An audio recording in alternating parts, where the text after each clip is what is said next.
নবীজি তার উম্মতের আমল নামা দেখবে, আর যখন দেখবে বছরের পর বছর চুরি ডাকাতি জিনা ব্যভিচার মদ জুয়া সুদ কিস্তি, বছরের পর বছর উম্মত আমার ফজরের নামাজ পড়ে নাই, গালি ছাড়া কথা বলে নাই, হারাম ছাড়া উপার্জন করে নাই, সারা রাত আমার উম্মতের এমন তাগড়া যুবক নারী দেখে, ছবি দেখে, উলঙ্গ দৃশ্য দেখে শেষ করে ফেলছে। আল্লাহর কসম আমি উর্দু কিতাবে পড়ছি, বাপ এরকম আমল নামা দেখা উম্মতের নবী সাল্লাল্লাহু আলাইহি সাল্লাম চোখের পানি ফেলবে আর কাঁদবে, আর পিঠ চাদর সরায় ফেলবে। নবীজির পিঠ মোবারক থেকে চাদর সরায় নবী বলবে, উম্মত আমার পিঠটা দেখ, আমি তায়েফে এই পরিমাণ পাথরের আঘাত সয়েছি যে আমার পিঠটা চালনির মতো ছিদ্র ছিদ্র হয়ে গেছে। এতগুলো পাথরের আঘাত সইলাম, রক্ত জড়াইলাম, বিনিময়ে উম্মত এই আমল নামা দেখার জন্য।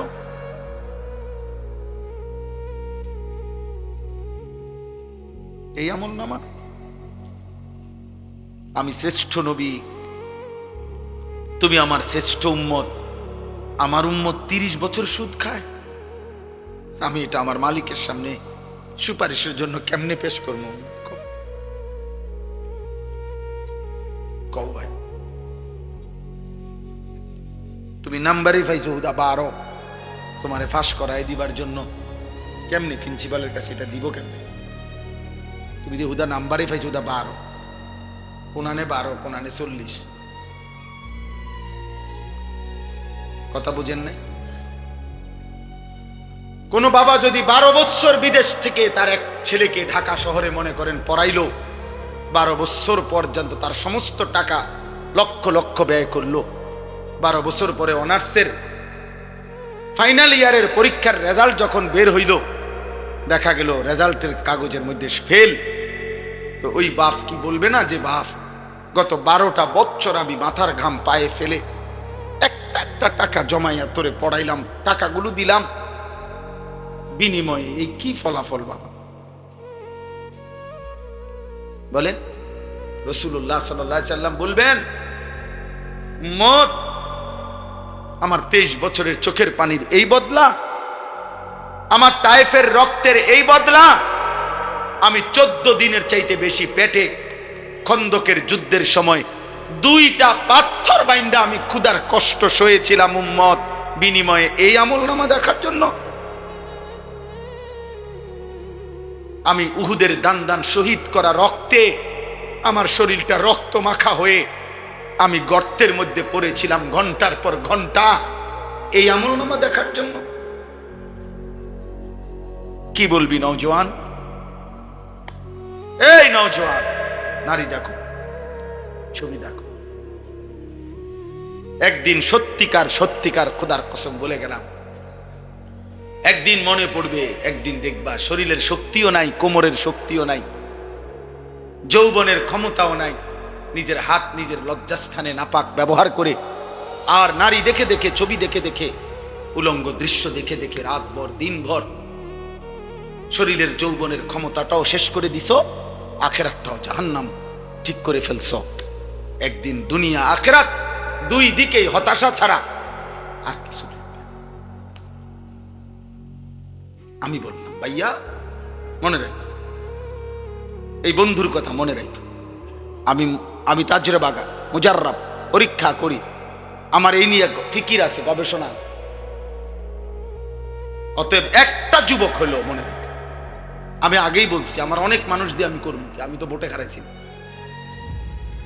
একজনও যদি ফিরে, নওজোয়ান তোমরা ফিরে আসো ভাই, তোমরা ফিরে।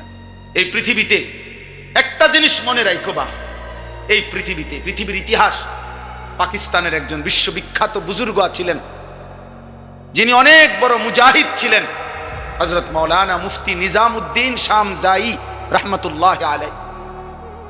উনি বলে গেছেন এক আজীব কথা, উনি বলছেন এই পৃথিবীতে যতবার কোন চেতনা, কোন মতবাদ, কোন মতাদর্শ পৃথিবীতে প্রতিষ্ঠা করতে যতবার রক্ত দরকার হইছে, উনি বলছে আল্লাহর কসম ততবারই রক্তের জন্য যখনই দরকার হইছে জমিনে কোন মতবাদ ইজম প্রতিষ্ঠা করার জন্য ততবারই রক্ত দিয়েছে জমিনে যারা, তারা নওজোয়ান।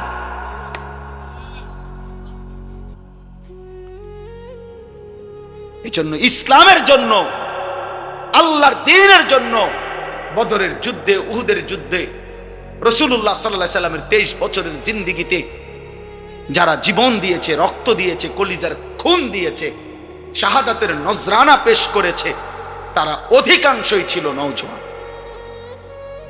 এটাই ইতিহাস। হযরত আনাস রাদিয়াল্লাহু তাআলা আনহু বলছেন, কুন্না নাগজু মা রাসূলিল্লাহ সাল্লাল্লাহু আলাইহি ওয়াসাল্লাম ওয়া নাহনু শাবাব। হযরত আনাস বলেন, আমরা রাসূলুল্লাহ সাল্লাল্লাহু আলাইহি সাল্লামের সাথে সবগুলো যুদ্ধে অংশগ্রহণ করেছিলাম, আমরা ছিলাম যুবক, আমরা ছিলাম নওজোয়ান। প্রিয় বন্ধু, অতএব দোস্ত, তুমি আল্লাহর থেকে ফিরবা না। তুমি আজরাইলের হাত থেকে ছুটতে পারতাম, সাক্ষাৎ হবে।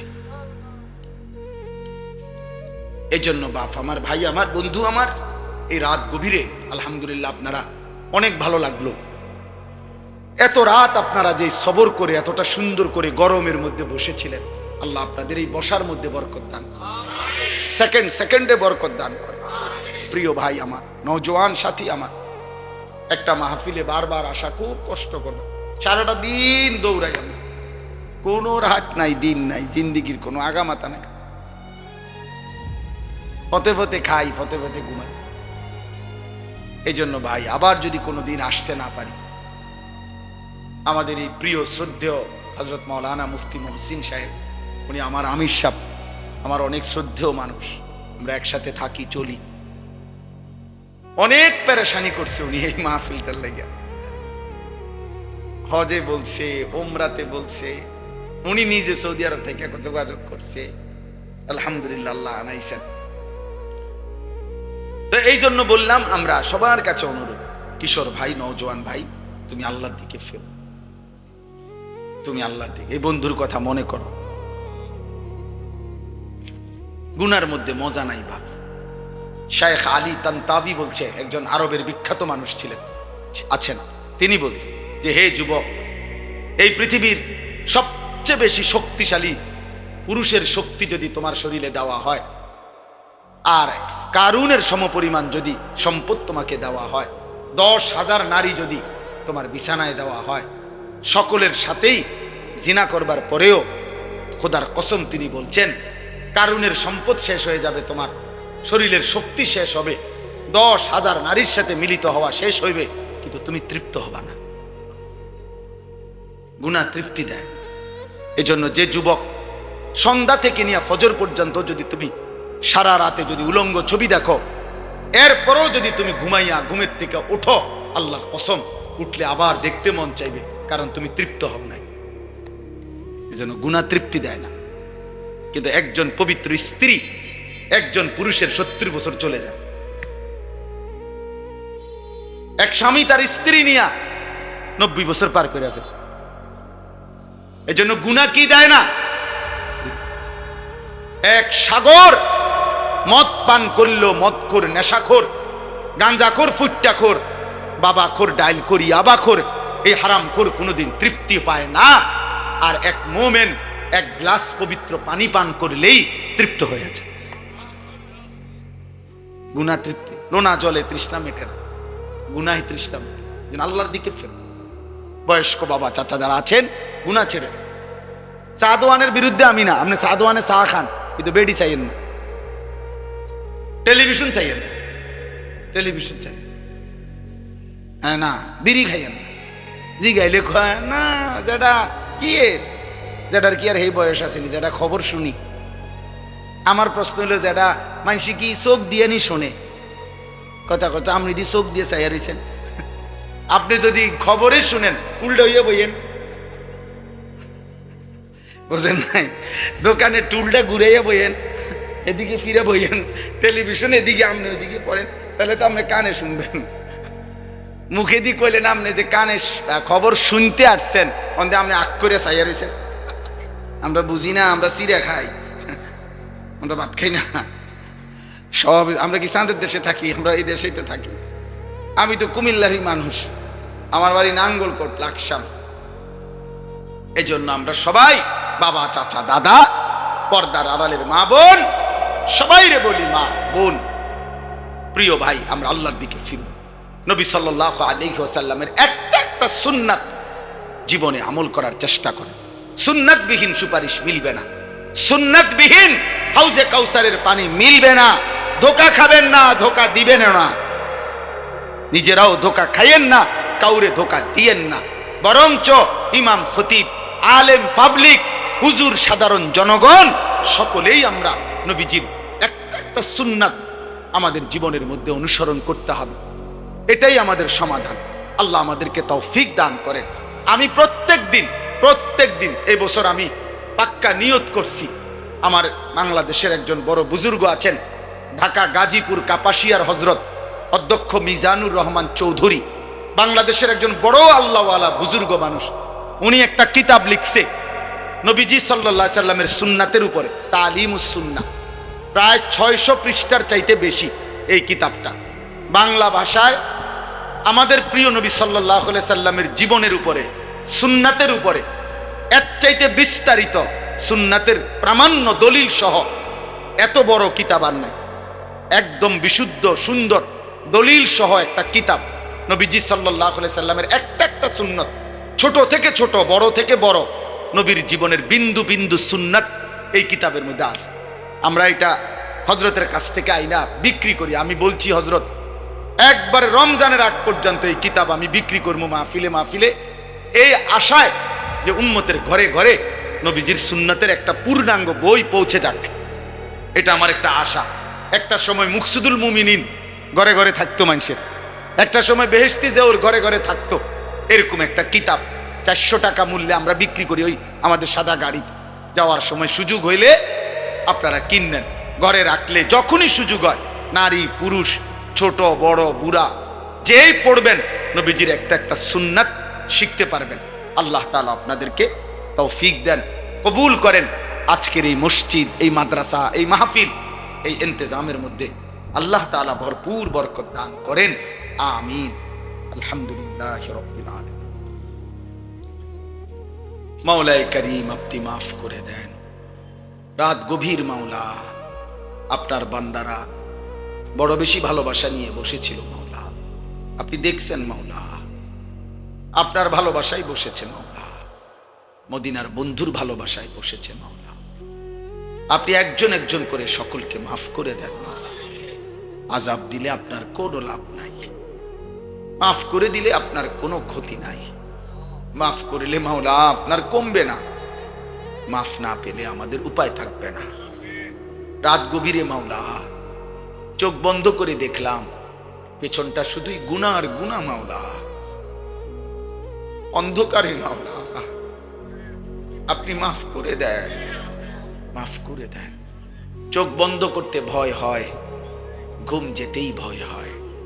যদি ঘুম আর না ভাঙ্গে, চোখ যদি আর না মেলে, এত গুনাহ নিয়ে কবরে যাব কেমনে রে মাওলা? হাসরের ময়দানে দাঁড়াবো কেমনে? মদিনার বন্ধুর সুপারিশ চাইবো কেমনে মাওলা? জিন্দিগির এই আমল নামা নবীজির সামনে কেমনে পেশ করব? আল্লাহ আপনার সামনে কেমনে দাঁড়াবো? আয় করিম, আপনি মাফ করে দেন। আয় করিম, আপনি মাফ করে দেন। আপনি রহমান, আপনি মাফ করে দেন। আপনি রহিম, আপনি মাফ করে দেন। আপনি গফফার, আপনি মাফ করে দেন। আপনি গফুর, আপনি মাফ করে দেন। সমস্ত কবরবাসীদেরকে মাফ করে দেন।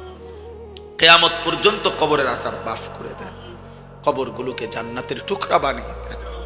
আল্লাহ এলাকার আশেপাশের দূর দূরান্তের যার যত স্বজন কবরে মাফ করে দেন রে মাওলা, মাফ করে দেন, মাফ করে দেন। আল্লাহ আমাদেরকে ঈমান আমল দান করেন, ইজ্জত আফিয়ত দান করেন, তাকওয়া তাহারত দান করেন, হিম্মত ইস্তেকামত দান করেন। আল্লাহ সিজদাওয়ালা কপাল বানিয়ে দেন, কাঁদনেওয়ালা চোখ বানিয়ে দেন, জিকিরওয়ালা জবান বানিয়ে দেন। আমার ছেলেগুলোকে বদলে দেন মাওলা, আমার এই কিশোর নওজওয়ান ছেলেগুলোকে বদলে দেন মাওলা। মাওলা এরা ফিরাইয়া দেন। এরা যদি ফিরে না আসে, এরা যদি সেজদা না দেয়, মাহাদির পক্ষে লড়বে কে মাওলা? দাজ্জালের বিরুদ্ধে লড়বে কে? আল্লাহ বেঈমান ইহুদিদের বিরুদ্ধে লড়বে কে রে মাওলা?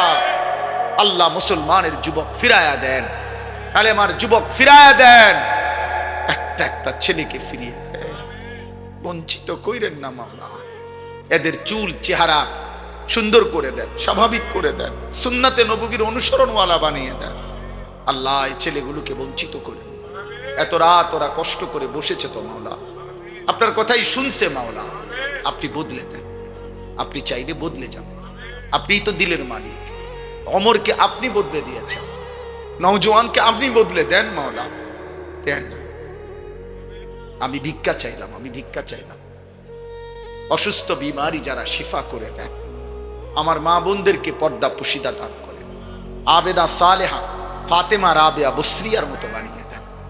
একটা বোনও যেন বেপর্দা না হয়, একটা নারীও যেন চরিত্রহীন না হয় রে আল্লাহ। আল্লাহ ওলামায়ে কেরামকে হায়াতে তৈয়বা আফিয়া দান করেন, এই মসজিদ কবুল করেন, মাদ্রাসা কবুল করেন। প্রথম দিন থেকেই পর্যন্ত জায়গা জমি টাকা পয়সা বুদ্ধি পরামর্শ যে যখন যা করেছে দিয়েছে, সকলকে উত্তম বিনিময় দান করেন। অসুস্থ বিমারি যারা শিফা করে দেন, প্রত্যেকের নেক মাকসাদ পূরণ করে দেন, হালাল রুজি রোজগার করবার তৌফিক দেন। প্রবাসী বিদেশের জমিনে যারা সহি সালামতে নিরাপদে রাখেন মাওলা, আল্লাহ যার যত নেক মাকসাদ আছে পূরণ করে দেন। আল্লাহ আমার দেশকে নিরাপদ করে দেন, আমার দেশকে নিরাপদ করে দেন। একজন ইনসাফগার ন্যায়পরায়ণ শাসক আমাদেরকে দিয়েন মাওলা, আর কোন জালেমের হাতে তুলে দিয়েন না, আর জুলুমের শিকার হতে চাই না মাওলা। ইজ্জত নিয়ে কোরআন বুকে নিয়ে সেজদা দিয়ে বাঁচতে চাই, বিবি বাচ্চার জন্য ঈমান আমল রেখে যেতে চাই মাওলা। আখিরি ফরিয়াদ, শেষ ফরিয়াদ মাওলা, রাত গভীরে শেষ ফরিয়াদ। শিরিক আমাদের রন্ধ্রে রন্ধ্রে ঢোকে।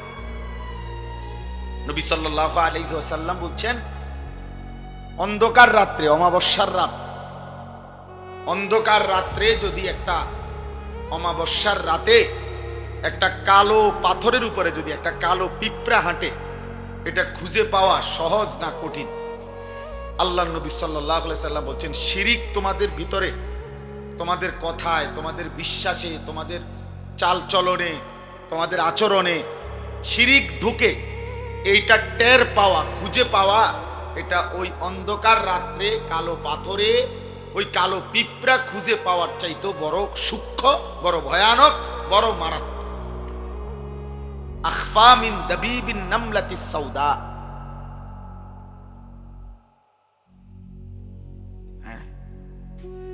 এজন্য কোরআনুল কারীমের মধ্যে আছে, আল্লাহ তাআলা বলেছেন সূরা হুজুরাতের মধ্যে, আল্লাহ তাআলা পরিষ্কার বলছেন, হে ঈমানদার, আমার বন্ধুর আগে বাইরো না, আকবার না।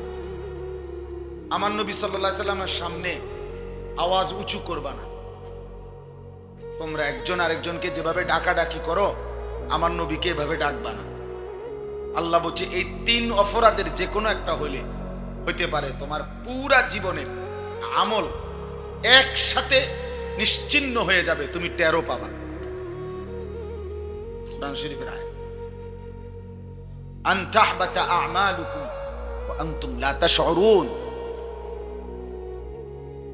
তোমার পুরা জিন্দেগীর নামাজ রোজা হজ কুরবানি সব বরবাদ হয়ে যাবে। এজন্য এক মুমিন সতর্ক থাকবে। আমরা তো ইসলামকে খুব সহজ মনে করি, আমরা মনে করি যে আমি জানি যে আমি মুসলমান, এই কারণে আমি মুসলমান। আমরা মনে করি, আমরা যে শুনছি আব্বার কাছে আমি মুসলমান, আব্বাই কইছে আমি মুসলমান। ওই যে আমাদের গ্রাম দেশে কয় না যে বাচ্চা এসে বাইরে কইছে, আব্বাই কইছে আব্বা বাইত নাই, আব্বাই কইছে আব্বা কি নাই, ঘরে নাই। এরকম আমরা হইলাম ওই জাতি। আমার আইডি কার্ডে যেহেতু লেখা আছে আমার ধর্ম ইসলাম, এই জন্য আমি ইসলাম মুসলমান। আমার জন্ম নিবন্ধন সনদে যেহেতু ধর্মের পাশে লেখা ইসলাম, এই জন্য আমি মুসলমান। নয়তো চুল চেহারা লিবাস পোশাক আচরণ উচ্চারণ কথাবার্তা ঈমান আকীদা বিশ্বাস চেতনা অনুভূতি কোনো কিছুতেই ঈমানের কোনো ছিটে ফোঁটা নাই। সাহাবায়ে কেরাম নিজেরা একজন আরেকজনকে ডাকতেন। ভাইয়া, বুখারীর হাদিস, বুখারী শরীফের হাদিস, আল্লাহর নবীর সাহাবীরা ডাকতেন একজন আরেকজনকে আর বলতেন ইজলিস বিনা নুমিনু সাআতান। সাহাবারা বলতেন ভাই তো আসো আমার পাশে একটু বসো তো, চলো দুজনে কথা বলি, নিজেদের ঈমান কিছুক্ষণের জন্য ঈমানের কথা বলি। তুমি আমার ঈমানের খবর লও, আমি তোমার ঈমানের খবর। তোমার আচরণের মধ্যে কোনো কুফরি শিরিক ঢুকলো কিনা তুমি আমারে বলো, আমি তোমারে বলি। এভাবে সাহাবায়ে কেরাম একজন আরেকজন মুযাকারা করতেন।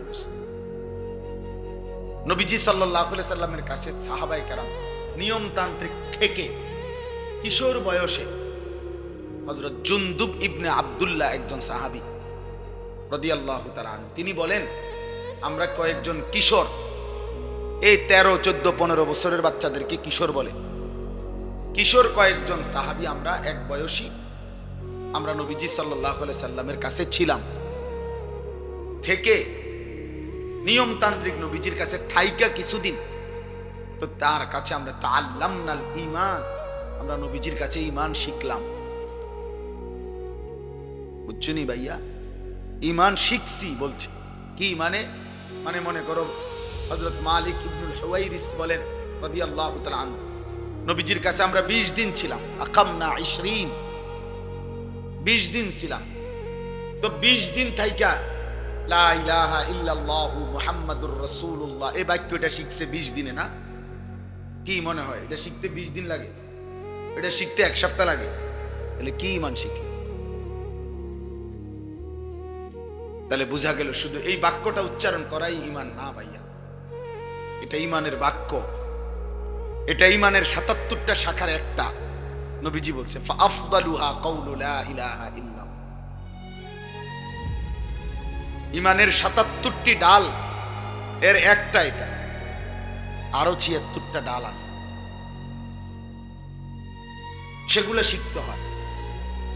সাহাবায়ে কেরাম বলছেন আমরা ঈমান শিখছি নবীজির কাছে। সুম্মা তাআল্লামনাল কুরআন, এরপরে নবীজির কাছে আমরা কোরআনও শিখছি। ফাজদাদনা বিহি ঈমানান, আমরা যখন কোরআন পড়তেছিলাম এবার এক এক আয়াত আমাদের ঈমান বাড়াচ্ছিল। আজকে তোমরা কিশোর নওজোয়ান কোনোটাই বুঝতে চাও না ভাইয়া। আজকে বাবারা আপনারা আপনাদের সন্তানদেরকে ঈমান ইসলামের জন্য কোনো কিছু করতে হয় এটা আপনারা ভাবতেই চাচ্ছেন। আপনারা মনে করছেন আমনেও কোন আমনে মুসলমান, আমনের ফুতেও কয় ফুতে মুসলমান, খালাস এতটুকুই জিম্মাদারি। না রে বাপ, বিষয়টা এত সহজ না। সাহাবায়ে কেরাম দ্বীন শিখছেন, ঈমান শিখছেন, ঈমান শিখছেন। হযরত আব্দুল্লাহ ইবনে মাসউদ রাদিয়াল্লাহু তাআলা আনহু বলেন ইউআল্লিমুনি সাল্লাল্লাহু আলাইহি ওয়াসাল্লাম আত-তাশাহুদ কালিমাতান কালিমাতান। হযরত আব্দুল্লাহ ইবনে মাসউদের মতো বিখ্যাত সাহাবী, তিনি বলেন নবীজি সাল্লাল্লাহু আলাইহি সাল্লাম আমাকে আত-তাহিয়াতু, এইটা তাশাহুদ 2 রাকাতের ফরজে পড়ে, উনি বলেন আমাকে নবীজি এটা কালিমাতান কালিমাতান, শব্দে শব্দে শিখাইছে। শব্দে শব্দে, এক শব্দ এক শব্দ, এক শব্দ এক শব্দ করে শিখছে। হাতের উপরে হাত রাখছেন। হযরত আব্দুল্লাহ ইবনে মাসউদ বলেন নবী সাল্লাল্লাহু আলাইহি সাল্লামের হাত মোবারক আমার হাতের উপরে ছিল, হাতের উপরে হাত রেখে আমাকে শিখিয়েছে। তোমরা এত খামখেয়ালি হয়ে গেলা বাবা, তোমরা ইসলামকে বেশি তুচ্ছ তাচ্ছিল্য করতেছো, অবহেলা করছো। তোমরা বেশি এটাকে একদম নরমাল মনে করছো, যেটা কিছুই না। 23 বছর নবী সাল্লাল্লাহু আলাইহি সাল্লামের উপরে এই কোরআন নাজিল হলো, তো এটা কার জন্য? তোমার জীবনে কোনোদিন একটা পৃষ্ঠা পড়ার, একটা লাইন পড়ার সুযোগ হলো না। 60 বছরের বুড়া চাচা, আপনি কুদুর সাইয়া সাইয়াও একটা পৃষ্ঠা কোরআন শরীফ পড়তেন পারেন না, এরকম একটা অপদার্থ জিন্দিগি নিয়ে আপনি কেমনে কবরে যাইবেন? কাকা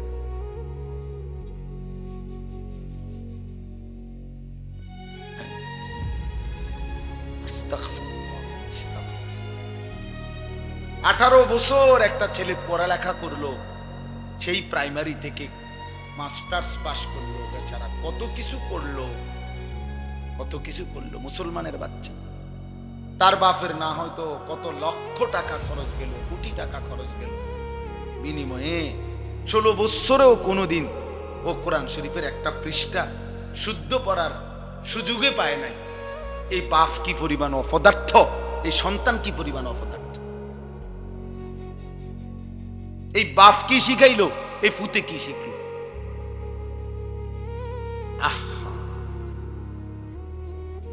16 বছর আমনে এতটি টাকা খরচ করে আমনের ফুতে অন যে ভাত তরকারি খায়, যে বিল্ডিং করছে, বিয়ে করছে, এই সমাজের অসংখ্য মূর্খ বকলম নামও দস্তখত করতে পারে না, টিপসই দেয়, হে এর চাইতে বেশি দুনিয়া ভোগ করতেছে।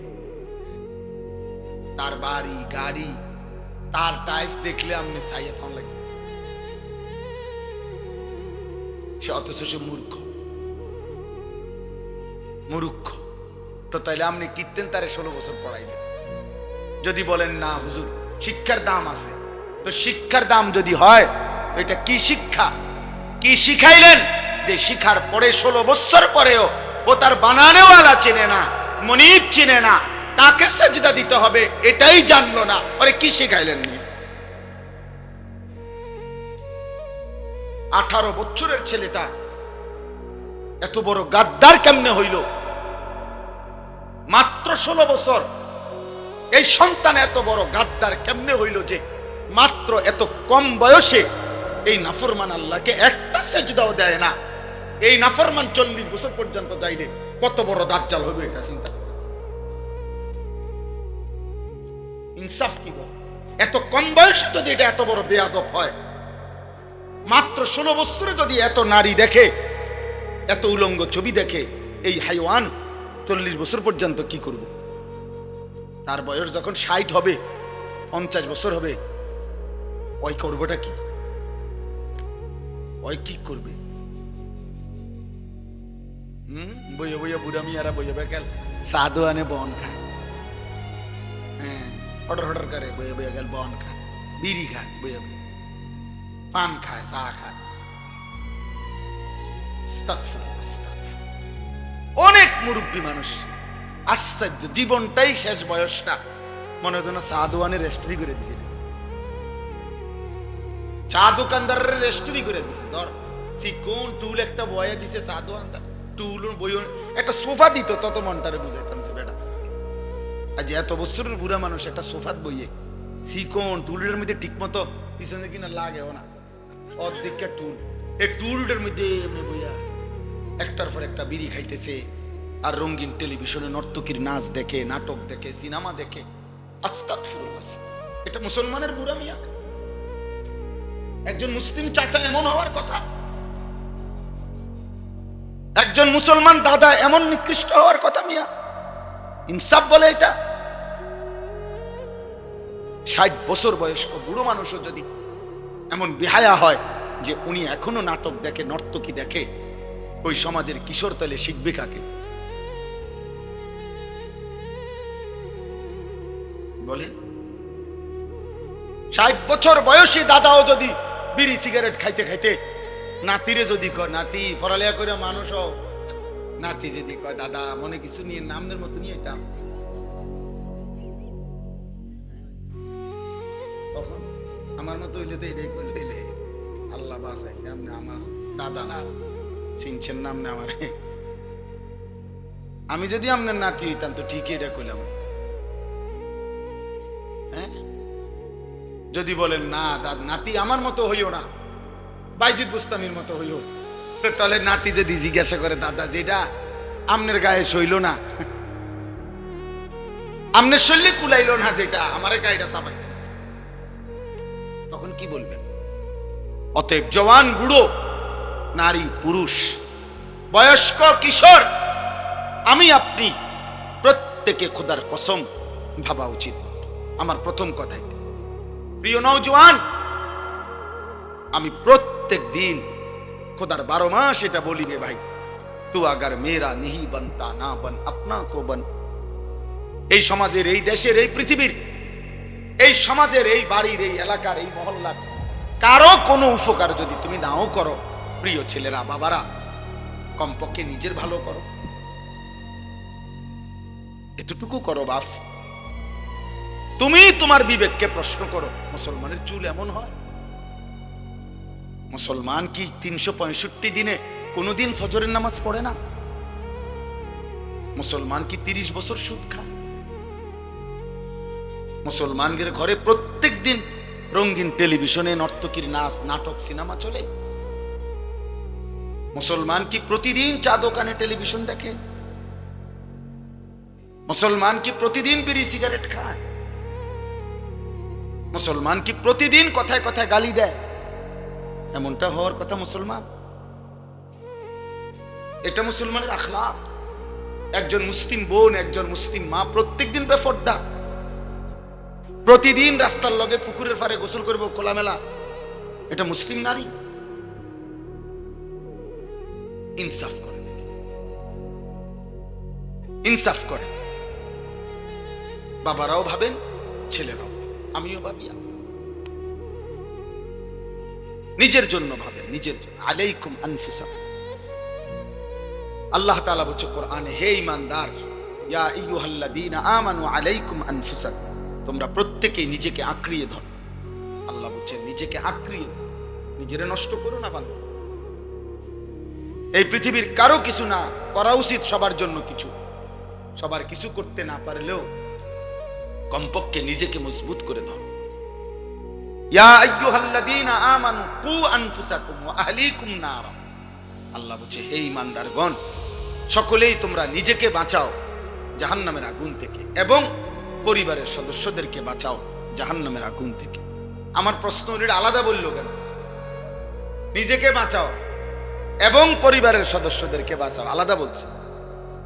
এটা তো একসাথেও বলতে পারতে, হে ঈমানদারগণ, তোমরা সকলে জাহান্নাম থেকে বাঁচো। বুঝেন নাই কথা?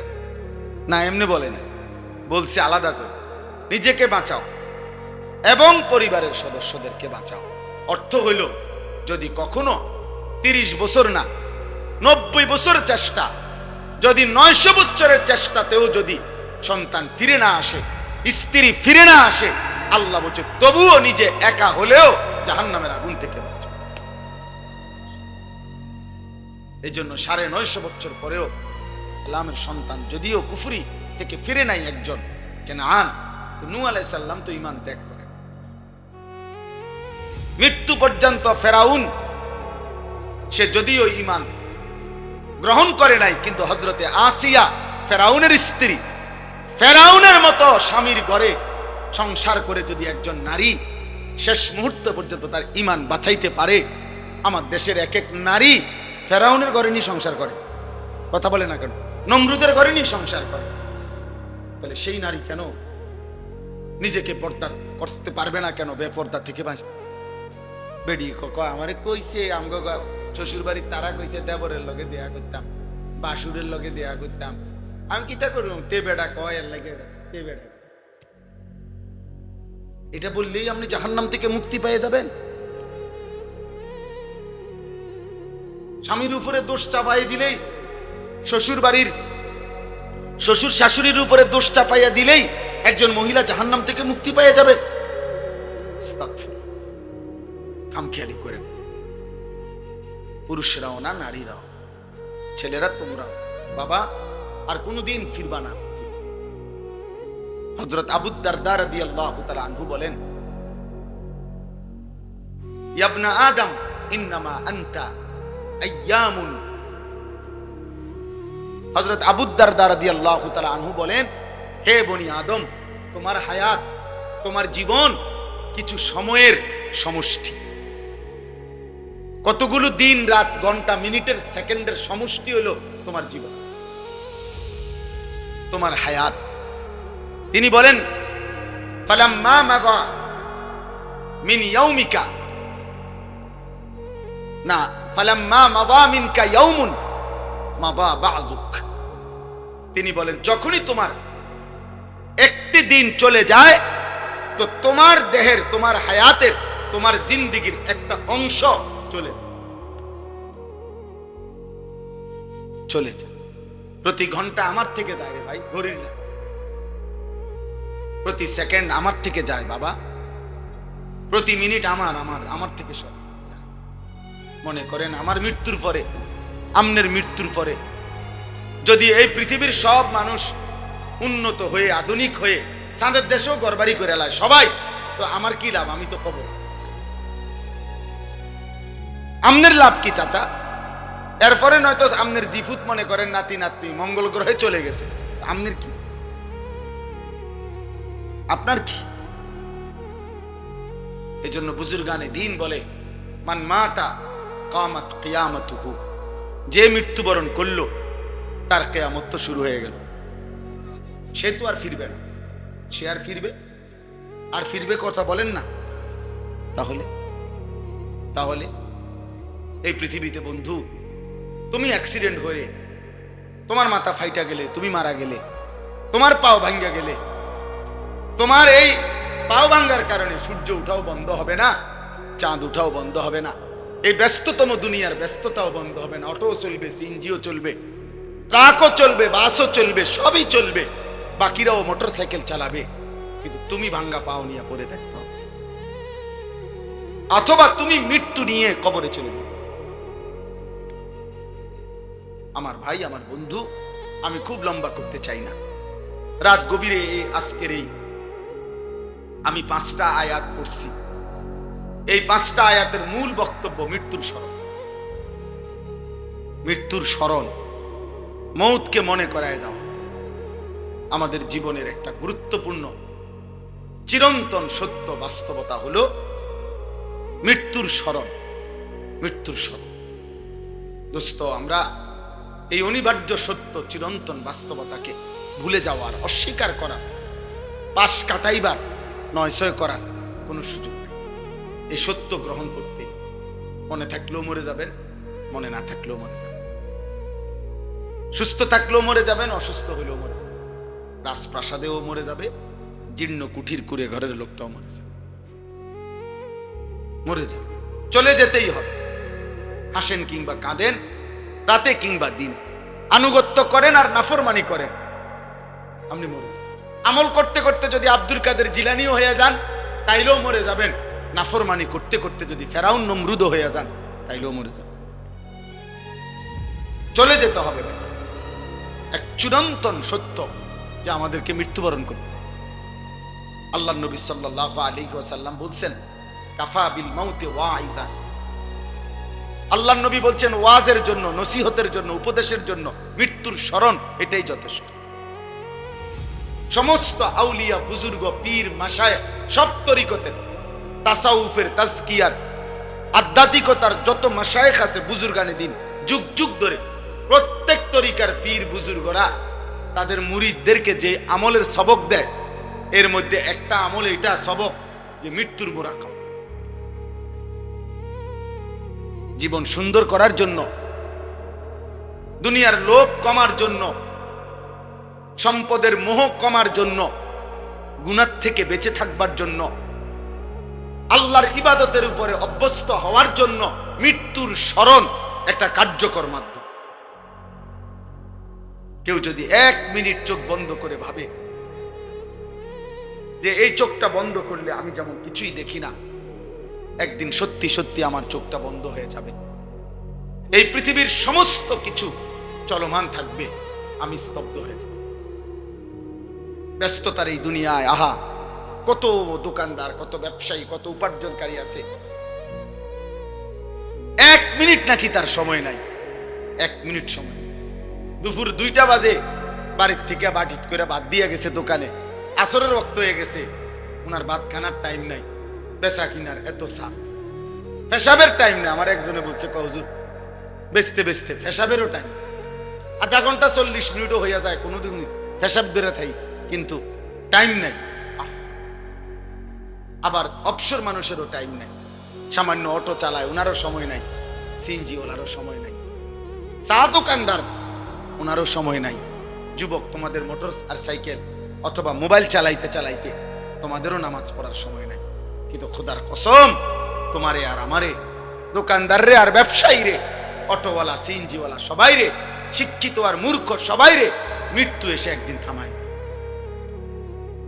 একদিন মৌত এসে বলবে, হে ব্যস্ততম লোক, ব্যস্ততার কারণে যেই নাফরমান তুমি তোমার মালিককে একটা সেজদা দিতে পারো নাই, আজ থামো, আজ থামো, অনেক হয়েছে, অনেক হয়েছে বান্দা, অনেক হয়েছে, আর লাগবে না, থামোই না। কুল ইন্নাল মাউতাল্লাযী তাফিররুনা মিনহু ফাইন্নাহু মুলাকীকুম। আল্লাহ তাআলা বলেন, বন্ধু আপনি বলে দেন, মৃত্যু থেকে তোমরা যেখানেই পলায়ন করো না কেন, সে নিজেই তোমাদের সাথে মোলাকাত করবে, তুমি বলতে হবে। আল্লাহ তাআলা বলছে, আইনামা তাকুনু ইউদরিকুমুল মাউতু ওয়ালাউ কুনতুম ফি বুরুজিম মুশাইয়াদা।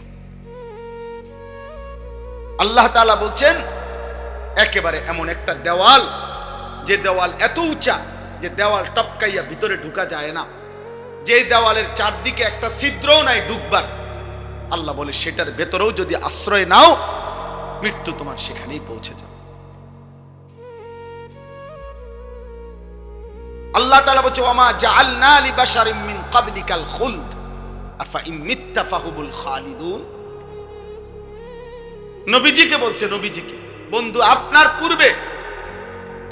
পূর্বেও তো আমি আল্লাহ পৃথিবীতে কাউকে অনন্ত জীবন পৃথিবীতে দেই নাই, তাহলে আপনি ওই বেঈমানদেরকে বলেন, উহুদের যুদ্ধে ওরা যে বলল আপনি মারা গেছেন, তো আপনি যদি মৃত্যু বরণ করেন অসুবিধা কি?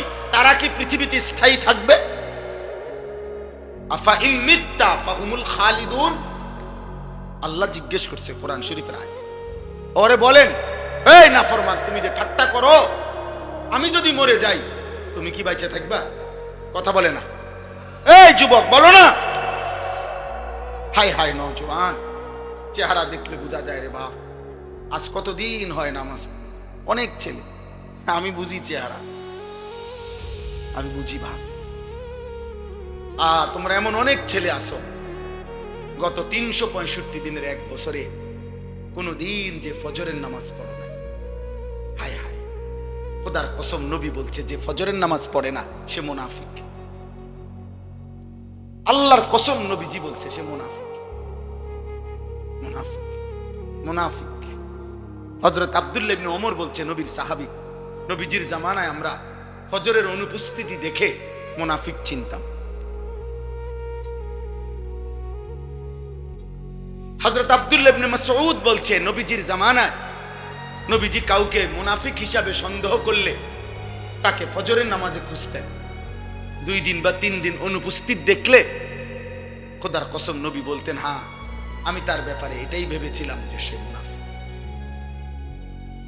এজন্য দোস্ত, জুমার নামাজ, শুক্রবারের জুমার নামাজ মুমিন না মুনাফিকের চিহ্ন না। শুক্রবারের জুমার নামাজের ফজিলত আছে, অনেক ফজিলত, কিন্তু তুমি মুমিন না মুনাফিক, খোদার কসম এটা পার্থক্য করার, প্রমাণ করার চিহ্ন হলো ফজর, ফজর, ফজর, ফজর। কোন নামাজ? ফজর। এজন্য সাফ বললাম, ফজরের নামাজ যারা পড়ো না তারা মুনাফিক। আর তোমার নবী বলছে তুমি মুনাফিক। এবার হাসরের ময়দানে যাইও, তোমার কোন আব্বাই সুপারিশ করব তুমি যাই, তোমার কোন বাফে তোমার লাগা বসে রয়েছে, কারণ যিনি সুপারিশ করবে তিনি তো বলছে তুমি মুনাফিক। কথা বলে না। আরে সুপারিশ করবে কে? তো তিনি তো বললো মুনাফিক। তো তোমার কোন বাফে এবার সুপারিশ করবে? কোন আব্বাই তোমার সুপারিশ করবে? হ্যাঁ, সুপারিশ কি মামুর বাড়ি? হ্যাঁ, আপনি কি মনে করছেন সুপারিশের কোনো নিয়ম কানুন নাই? কথা বলে না। নবীজির সুপারিশের কোনো নিয়ম কানুন নাই, কোনো কাগজপত্র নাই, কোনো ফাইল টাইল লাগতো না নাকি? না না না, কি নবী বলে দিছে, উম্মত তুমি বিড়ি খাইতে খাইতে কবরে আইবা, আইলি তো আমি দেখলে মাশাআল্লাহ, এই যে ব্যস্ত, যাও আপেল মালটা কাটটা বইয়ে রয়েছে, যাও। হ্যাঁ না, ওটা বিড়ি খাইতে খাইতে ব্যস্ত, ওটা তো ভাব, এটা তো নাহলে 70 বছর বয়স এখনো বিড়ি খায় কেন? বলেন, আপনি বলেন। উনারে বুঝাই দিছে কেউ, সুপারিশ মানে তুমি গুনার উপরে মৃত্যু পর্যন্ত থাকবা, তুমি 70 বছরেও সুদ খাইবা, কিস্তি লইবা, তুমি গুনাহ কইরা মজবুতির সাথে গুনার উপরে টিক্কা কবরে যাইবা, নবী সুপারিশ কইরা তোমারে জান্নাত দিয়ে দেব।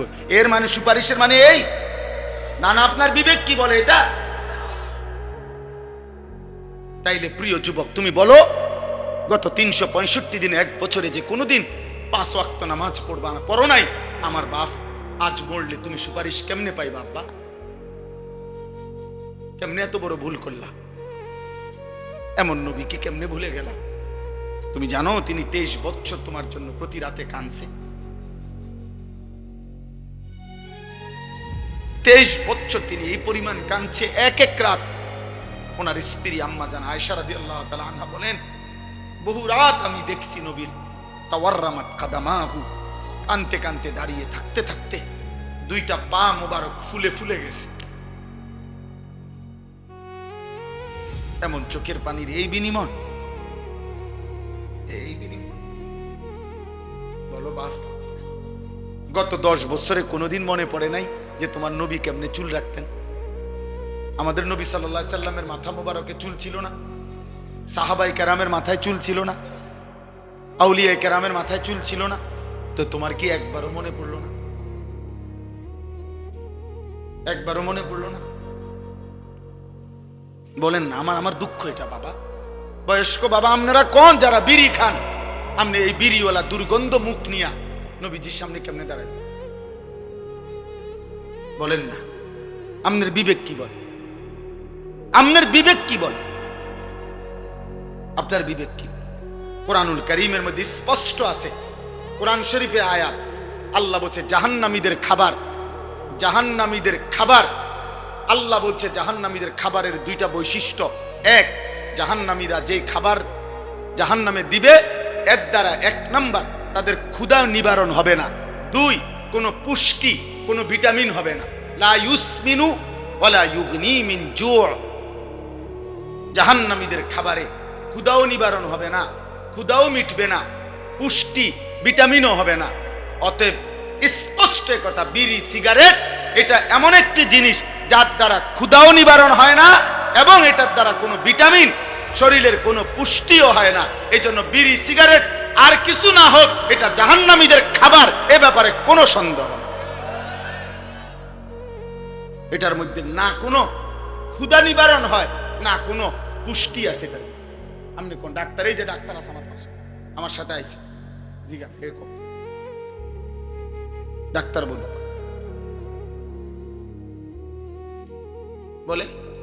এরপরে বিড়ি সিগারেট, মানুষের এই মুখ দিয়ে মানুষ 2 জিনিস ভিতরে নেয়, 1 হলো খাবার, 2 হলো পানীয়।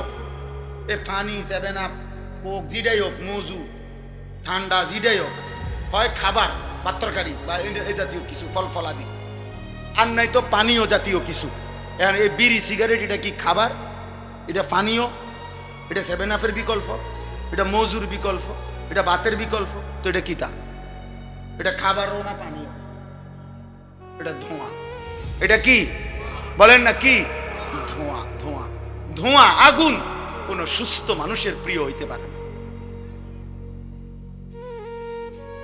আগুন কোন মানুষের পছন্দ হইতে পারে না। এবার একটা শেষ কথা বলি এটার ব্যাপারে, রাগ হইবেন না চাচা, রাগ হইলেও সমস্যা নাই, বিড়ি খাই না কাকা, আপনি রাগ হইলে আমার অসুবিধা নেই। না না, আপনি সেত যদি উড়ে তো হিম্মত করে সেতটা ছাইরা দেন, বেড হইলে ছাইরা দেন। আমার লোকে সেত করে ছাইরা দেন, যা বেটা। এর দূরে একটা হুজুর আইছে, বেটা বিড়ি গদ্দুর খাইলে খাইয়ারি এতটি কথা কইলো, যা খাইলাম না এরম বিড়ি বেটা। মাশাআল্লাহ, খবর পাইলে আমি দরকার মুফতি সাহেবের মাধ্যমে আপনার লাগে হাত দিয়ে ফটো, যা আমার চাচা শুনলে একটা সেত উঠছে। না না, সেত উঠে না, না, কত বুড়া মানুষ। আপনি শিহুলি কয়, কয় তো বালাই কয়, বুঝি তো। আরে আমরা লাগিয়ে তো কয় পারি না, ও শিহুলি কয়, বুঝছি না। অবশ্য ফাঁকনা কথা কয়, ফাঁকনা কথা, ফাঁকনা ফাঁকনা কথা কয়। হ্যাঁ, এই সমস্ত ফাঁকনা কথা আপনি কবরে গিয়েন চাচা, টাঙ্গাইয়া ফিরবো। মনে রাখি, আমি বলে গেলাম আমার নাম আনিসুর রহমান, মনে রাখি, টাঙ্গাইয়া ফিরবো। খামখেয়ালি করেন। আমি চাই আমার চাচাও যেন হয় জান্নাতি, আমার সন্তানও যেন হয় জান্নাতি, আমার কিশোর জান্নাতি হবে, যুবকও জান্নাতি হবে, আমার মা চাচিরাও জান্নাতি হবে ইনশাআল্লাহ। আমরা বলবো না তো কে বলবে? বাপ বলেন কে বলবে তাই? নবী সাল্লাল্লাহু আলাইহি সাল্লাম তার চাচাকে কালেমার দাওয়াত দেয় নাই? ইব্রাহিম আলাইহিস সালাম তার আব্বাকে কালেমার দাওয়াত দেয় নাই? তাইলে আমরা বলবো না কেন? আমরা বলবো না কেন? আমরা বলবো না কেন? আপনি বলেন। এজন্য আমার একটা বেশি ভয় লাগে, বুঝছেন? আমি এটা বেশি কই কেন? এই 60-70 বছর টানা যে মানুষটা বিড়ি সিগারেট খাইলো, এই ধোঁয়া আগুন, আরে এই চাচা যদি কবরে যায়, আমার কাছে ভয় লাগে আর কি, যে ফেরেশতা যদি কবরে ওনারে বলে, চাচা আমি খেয়াল করছি চাচা মৃত্যু পর্যন্ত আগুন ধোঁয়া আপনার প্রিয় ছিল, অতএব আপনার প্রিয় জিনিসটাই আজকে কবরে জ্বালায় দেন। আপনি যেহেতু আগুন ছাড়া ধোঁয়া ছাড়া 70 বছরও থাকতে পারেন নাই, তো কাজে এখানেও তো আপনি কবরের ভিতরে আগুন ছাড়া থাকবেন কেমনে চাচা? আপনার তো কষ্ট হবে চাচা। এই কারণে ফেরেশতা যদি আগুন ধরায় দেয়, কি হবে তখন? কি হবে তখন? আল্লাহ আমাদেরকে হেফাজত করে, আল্লাহ আমাদেরকে হেফাজত করে। দিন মানতে হবে, খামখেয়ালি করে না। নবী সাল্লাল্লাহু আলাইহি ওয়াসাল্লামের 23 বছর তিনি চোখের পানি ফেলছেন। নবীজি উর্দু কিতাবে আমরা পড়ছি, নবীজি তার উম্মতের আমল নামা দেখবে, আর যখন দেখবে বছরের পর বছর চুরি ডাকাতি জিনা ব্যভিচার মদ জুয়া সুদ কিস্তি, বছরের পর বছর উম্মত আমার ফজরের নামাজ পড়ে নাই, গালি ছাড়া কথা বলে নাই, হারাম ছাড়া উপার্জন করে নাই, সারা রাত আমার উম্মতের এমন তাগড়া যুবক নারী দেখে, ছবি দেখে, উলঙ্গ দৃশ্য দেখে শেষ করে ফেলছে। আল্লাহর কসম আমি উর্দু কিতাবে পড়ছি, বাপ এরকম আমল নামা দেখা উম্মতের নবী সাল্লাল্লাহু আলাইহি সাল্লাম চোখের পানি ফেলবে আর কাঁদবে, আর পিঠ চাদর সরায় ফেলবে। নবীজির পিঠ মোবারক থেকে চাদর সরায় নবী বলবে, উম্মত আমার পিঠটা দেখ, আমি তায়েফে এই পরিমাণ পাথরের আঘাত সয়েছি যে আমার পিঠটা চালনির মতো ছিদ্র ছিদ্র হয়ে গেছে। এতগুলো পাথরের আঘাত সইলাম, রক্ত জড়াইলাম, বিনিময়ে উম্মত এই আমল নামা দেখার জন্য।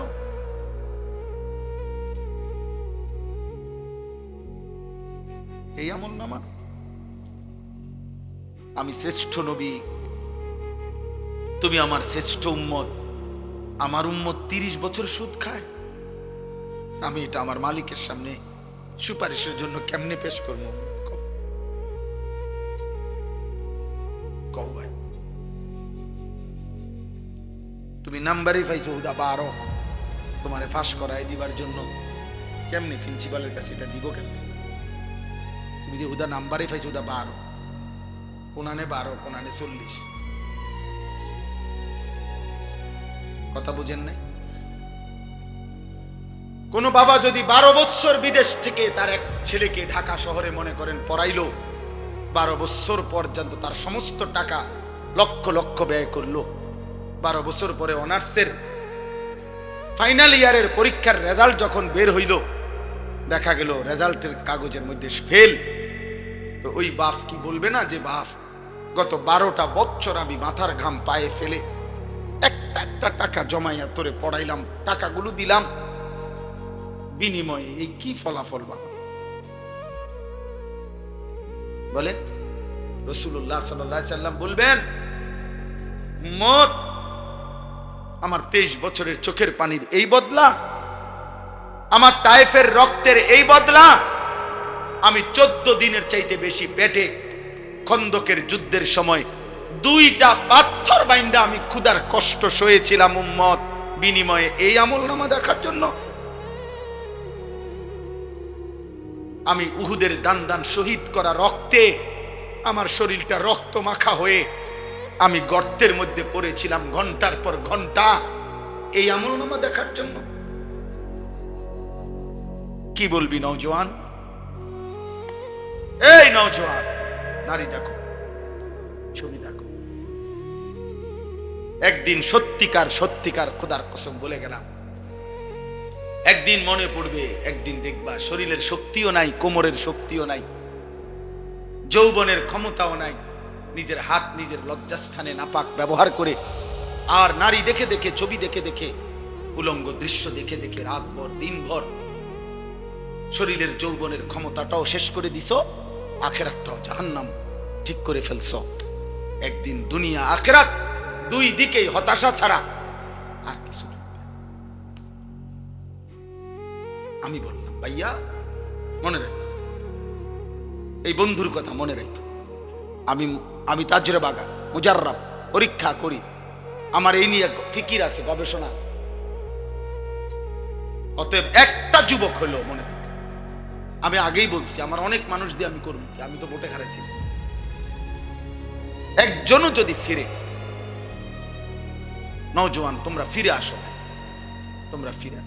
এই পৃথিবীতে একটা জিনিস মনে রাখো বাপ, এই পৃথিবীতে, পৃথিবীর ইতিহাস, পাকিস্তানের একজন বিশ্ববিখ্যাত বুজুর্গ ছিলেন, যিনি অনেক বড় মুজাহিদ ছিলেন, হযরত মাওলানা মুফতি নিজামউদ্দিন শামজাই রাহমাতুল্লাহ আলাইহি। উনি বলে গেছেন এক আজীব কথা। উনি বলছেন এই পৃথিবীতে যতবার কোন চেতনা, কোন মতবাদ, কোন মতাদর্শ পৃথিবীতে প্রতিষ্ঠা করতে যতবার রক্ত দরকার হইছে, উনি বলছে আল্লাহর কসম ততবারই রক্তর জন্য যখনই দরকার হইছে জমিনে কোন মতবাদ ইজম প্রতিষ্ঠা করার জন্য, ততবারই রক্ত দিয়েছে জমিনে যারা, তারা নওজোয়ান।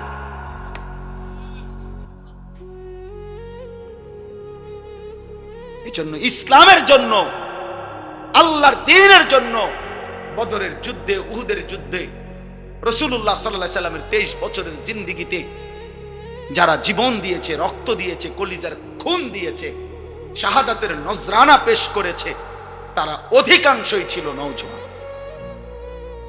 এটাই ইতিহাস। হযরত আনাস রাদিয়াল্লাহু তাআলা আনহু বলছেন, কুন্না নাগজু মা রাসূলিল্লাহ সাল্লাল্লাহু আলাইহি ওয়াসাল্লাম ওয়া নাহনু শাবাব। হযরত আনাস বলেন, আমরা রাসূলুল্লাহ সাল্লাল্লাহু আলাইহি সাল্লামের সাথে সবগুলো যুদ্ধে অংশগ্রহণ করেছিলাম, আমরা ছিলাম যুবক, আমরা ছিলাম নওজোয়ান। প্রিয় বন্ধু, অতএব আর তোমরা তোমাদের নারী দেখাই শেষ হইল না, ছবি দেখাই শেষ হইল না।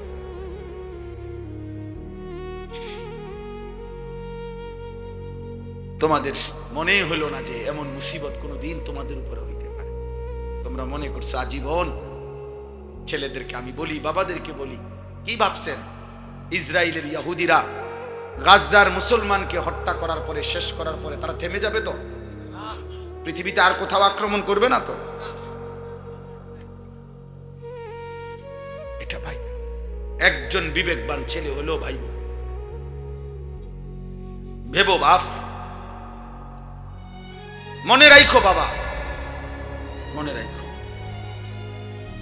অতএব আমরা আরো চেষ্টা করেও আমেরিকার সমপরিমাণ অসমর্থ টাকা আমাদের নাই, কিন্তু এই পৃথিবীর সমস্ত ক্ষমতার উৎস যেই মহান আল্লাহ, এক সেজদা দিলে আমরা ওই রবের কাছে যাইতে পারি। অতএব সেজদাই আমাদের সমাধান, আমাদের চোখের পানি আমাদের সমাধান, আমাদের রবের সাথে সম্পর্ক আমাদের সমাধান, আমাদের ফজরের নামাজই আমাদের সমাধান, আমাদের 5 ওয়াক্ত নামাজের সেজদাই আমাদের সমাধান। আমরা ফিরে না আসলে বিজয় আসবে না। আমার কাছে কিতাব আছে, আরবি কিতাব। এই কিতাবের মধ্যে স্পষ্ট লেখা আছে, আমি আযমু শাবাবিন ফিল ইসলাম, আমি একটা কিতাব আনছি, আরবি কিতাব। ওইখানে লেখা আছে যে তাওরাত কিতাবের মধ্যে লেখা আছে, ইহুদিদের কিতাবে, আসমানি কিতাবে, ইহুদিদের তাওরাত কিতাবে লেখা আছে, মুসলমানদের ওই জামাতের হাতে, ওই দলের হাতে ইহুদিদের চূড়ান্ত পতন হবে। আল্লাযীনা কানু ফি সালাতিল ফজরি কা সালাতিল জুমআ, মুসলমানের যেই গ্রুপ, যেই দল জুমা এবং ফজরের নামাজ বরাবর হবে যাদের, তাদের হাতে ইহুদিদের চূড়ান্ত পতন হবে। বুঝছনি ভাই? আমাদের জুমা আর ফজর বরাবর, বলে না, জুমা এবং ফজরের মুসল্লি বরাবর অর্ধেক অর্ধেক, 4 ভাগের 1 ভাগ। হিসাব বুঝছেন নি? তাহলে আমাদের বিজয় এখনো অনেক দূরে কিনা? স্লোগান দিলে হইতো না ভাইয়া, স্লোগান আমিও দিতারি। আমি আলহামদুলিল্লাহ স্লোগানের সেরা, ছাত্র জীবনে স্লোগানের জন্য আমি সেরা আছিলাম। আমার উস্তাদরা আমার স্লোগানের জন্য আগে কইতো, স্লোগান আমিও দিতাম জানি। 2-3টা স্লোগান মারলে হইতো না ভাইয়া, স্লোগান দিলে হবে না, সেজদা দিতে হবে, সেজদা। ফজরের মালিকের সাথে কথা বলতে হবে, তাহাজ্জুদের মালিকের সাথে কথা বলতে হবে, শেষ রাতে চোখের পানি ফেলে বলতে হবে, মাওলা বিষয়টা কি, এত নারাজ কেন হইলেন, এত নারাজ কেন হইলেন? আপনার বন্ধুর ইমানদার উম্মত আল্লাহরে বলতে হবে, ভাই মাওলা যে জমিনে একটা পিঁপড়া অভুক্ত থাকে না, আপনার একটা পিঁপড়া, সেখানে হাজার এই লাখ লাখ এতিম বাচ্চা একটা রুটির জন্য 12 কিলোমিটারও পায়ে হাইটা একটা রুটি মিলে না। আল্লাহরে বলতে হবে ভাই, সেজদা দিয়ে বলতে হবে, রবের সাথে সম্পর্ক করতে হবে। এজন্য আজকে রাত গভীরে বয়স্ক বাবা, পর্দার আড়ালের মা, কিশোর যুবক সবাইকে বলছি, মৃত্যুকে আমরা কেউ থামাইতে পারবো না বাপ। হাসলেও মরে যাবেন, কাঁদলেও মরে যাবেন। মক্কার কাফেররা, কুরাইশরা, তারা টোটাল আখিরাতকে অস্বীকার করত। তারা বলতো এই কবর, হাসর, মিজান, ফুলসেরাত, হাসরের ময়দানে উঠানো, বিচার আচারির সব কোনোটাই হইতো না, কোনোটাই হইতো। ফাকাল আল কাফিরুনা হাদা শাইউন আজীব। আল্লাহ কোরআনে বলছে, কাফের মুশরিকরা বলতো, মুহাম্মদ এটা একটা আশ্চর্য কথা। এখানে মনে করেন 200 বছর আগে কবর ছিল, কথার কথা।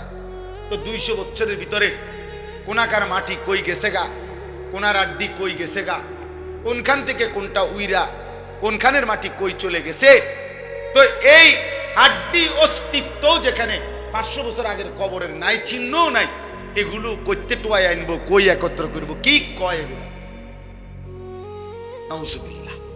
এটা কাফেররা বলতো, এটা মুনাফিকরা বলতো, এটা মুশরিকরা বলতো। তো তারা বলতো, আমার শরীর, আমার জীবন, আমার সিদ্ধান্ত, আমার মন চাইলে আমি খাই, ঘুমাই, হাঁটি, চলি, আমারই তো সব আমার হাতে, এখানে আল্লাহ কি, আবার পরে উড়াইব কি? এই কথাটা আল্লাহ এখানে বলছে। তাদেরকে একটা যুক্তি দিছে আল্লাহ, এই 5টা আয়াত আল্লাহ একটা পাল্টা জবাব দিছে মুশরিকদেরকে, কাফেরদেরকে। আল্লাহ বলছে, হে কাফের, হে মুশরিক, বেঈমান, তুমি যদি মনে করো তোমারই ক্ষমতা, আমার কোনো ক্ষমতা নাই, তো ঠিক আছে, আমি যেহেতু, তুমি ভাবতেছো, এই শেষ কথা আর অল্প একটু, তুমি যদি মনে করে থাকো যে আমি আল্লাহ কবর থেকে উড়াই থাকতাম না, খুঁজা পাইতাম না, তালাশ করতে পারতাম না, আমার যদি ক্ষমতা নাই, তো আল্লাহ বলেন, তো তোমার এই আত্মীয়, তোমার এই স্বজন, তোমার এই আপনজন যখন মৃত্যুর মুখোমুখি হয়, তার কণ্ঠনালীর কাছে যখন আইসা রুহুটা আটকাইয়া যায়, তখন তোমরা তো ডানে বামে বসেই থাকো, তোমরা তো বুঝতেছো তোমাদের রুগী, তোমাদের লোক, তোমাদের বাবা, চাচা, ভাই মৃত্যু সজ্জায়। তো তোমরা যখন মৃত্যুর মুখে যায়, কণ্ঠনালীতে যখন রু আসে, ছটফট করে, তো তোমরা তোমাদের কথাতে যদি তোমরা সত্যবাদী হও যে ফিরতে হবে না, হাসরের ময়দানে যাইতে হবে না, এগুলো কিচ্ছু হবে না, আল্লাহ এগুলো করতে পারবে না, তাহলে তোমরা তোমাদের এই মরণোন্মুখ মৃত্যু সজ্জায় শায়িত ব্যক্তিটার রুহুটা তার আপন জায়গায় ফিরায় দাও, তার মৃত্যুর থেকে ঠেকায় দাও। দাও, তোমার আব্বারে থামাইলো, ধরে রাখো, তোমার চাচারে ধরো, তারজিউনাহা ইন কুনতুম সাদিকিন ফালাউলা ইদা বালাগাতিল হুলকুম। আল্লাহ বলেন, নাফরমানের রূহ যখন কণ্ঠনালীর কাছে এসে যায়, এটা একটা জরুরি তাফসীর, প্রত্যেক নাফরমান পাপী তার মালাকুল মউত আজরাইল জান কবজ করবার সময় কলজার ভিতর থেকে তার রূহটা একটা টান দিয়া ছিঁড়ে ফেলে। এই ছিঁড়লেই রূহটা এসে কণ্ঠনালীর মধ্যে আটকা যায়। হুলকুম মানে কণ্ঠনালী, তারাকি অন্য আয়াত আছে, কাল্লা ইযা বালাগাতিত তারাকি, এই কণ্ঠনালী। পাপীর রুহু স্বাভাবিকভাবে বের হয় না, এখানে এসে আটকে যায়। এবার আর এটা এদিকেও যায় না, বাইরেও কাঁটার মতো আটকে যায়। আচ্ছা, আমি এবার একটা জিনিস দেখাই, এটা বুঝার সুবিধার্থে, এইটাই বুঝাইতে পারেন। এই যে কাগজ এটা আছে না, টিস্যু, এটা এটা দেখেন, এই যে বাহির করা খুব সহজ। এই যে দেখছেন, খুব আরামসে বের হচ্ছে না। আচ্ছা, এটার এখানে একটা কাগজ আছে, দেখছেন না, পলিথিন, দেখছেন নিয়ে নে, এইটা একদম এটার সাথে লাগানো। এইটা এই টিস্যু যে আপনি বাইর করলাম, টান দিলেই এটা আপনি বের করা সম্ভব। এই যে টান দিলাম তো বের হয়। এটা কি করতে হবে? এটা বাইর করতে হলে ছিঁড়তে হবে, ছিঁড়তে হবে, ছিঁড়তে হবে। এই যে এইভাবে টেনে টেনে ছিঁড়তে হবে।